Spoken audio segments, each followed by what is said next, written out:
Download कीजिए RCM music official app play store से। RCM music के सारे ऑडियो वीडियो डाउनलोड करने के लिए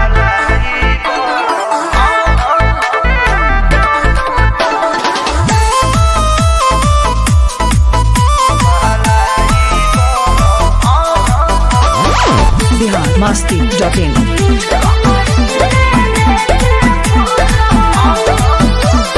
खाना पीना ना बनहिले बाड़ू भोरही से मुँह लटकहिले बाड़ू पक्का करी ए रानिया खाना पीना ना बनहिले बाड़ू भोरही से मुँह लटकहिले बाड़ू काहे बेचैनी में बाड़ू करे जा देखल न जाता तरफ तरफ दिहलो दरदिया सैया दोनों तरफ रगड़ी ले लेते बरा रगड़ी ले लेते बरा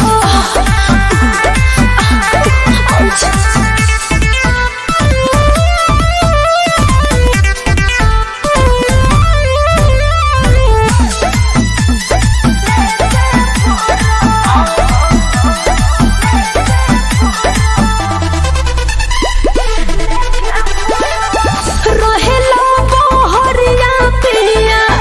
बुझो ना लो चोरिया पिया मजा में साजा दिहला डहके में हरिया पिया अरे बतिया बुझत कहे नहीं छो नाही गलती तुहारी सुन धनिया हमार रहे तोहरे तो मन आगे बढ़े परिवार तोहरे लागो दी उदास लगे रानी चढ़े जकोरा छर पुछर दिहला दरदिया सैया दोनों तरफ रगड़ी ले लेके परो रगड़ी ले लेके परो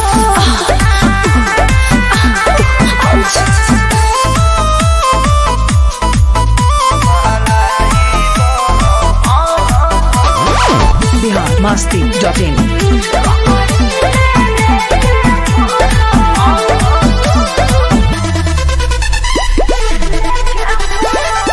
लग से जो बकवा सपिया